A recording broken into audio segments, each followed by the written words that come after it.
Good morning and welcome to our adult storytime program this morning. We're taking our story from the book Fractured Fairy Tales. Stories is told by A.J. Jacobs, and they were featured on the Rocky and Bullwinkle Show. Today's Fractured Fairy Tale is a story that we all have read, I'm sure, as we were growing up, and probably read to our children and possibly grandchildren, and maybe saw the movie. It's Pinocchio. So let's take a look at today's fractured fairy tale, Pinocchio. Once upon a time, in a faraway city lived a kindly old wood carver named Geppetto. All day long he sat in his tiny workshop and carved puppets out of wood with his crude jackknife. "Boy, this whittling sure gets to be a drag," said Geppetto one day. "Look at me, talking to a pine-top dummy. If only you was a real kid, I could get you a paper route and take it easy for a while." No sooner had kindly old Geppetto shuffled off to bed than a good fairy mysteriously appeared.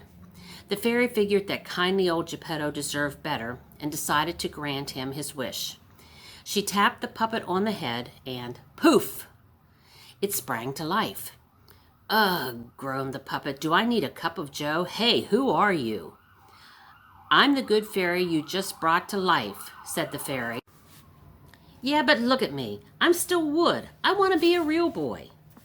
The fairy told the puppet that yes, one day he could be a real boy.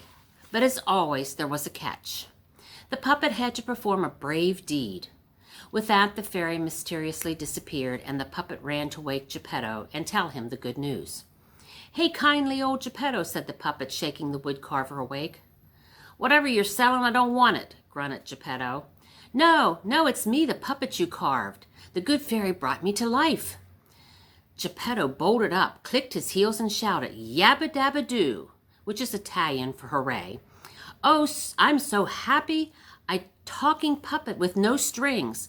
You're worth a fortune. I'm going to call you Pinocchio and start my own television show." "But I don't want to be on television," said the puppet. "I want to do a brave deed and become a real boy." "You're out of your mind. Splinters, stay wood. Stay wood. You're going to be bigger than Hunch and Juicy." "That's Punch and Judy," said the puppet. But Geppetto wasn't listening. He was already on the phone with J. Quincy Flogg, the president of the television network, telling him about this hot new act.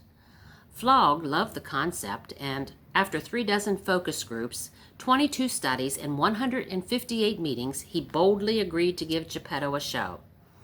It was tentatively titled Pinocchio Duty Show, and after some hard bargaining, Geppetto got himself $1 million and 2 coffee breaks for each show. Everybody soon got to work. Pinocchio was sent to a personal trainer to make sure his spine was hard but flexible. He got some high-priced wooden surgery for his nose, which mysteriously grew each time he lied, which in show business was quite a bit. And he started shooting a commercial for lemon-scented wood polish. No easy task.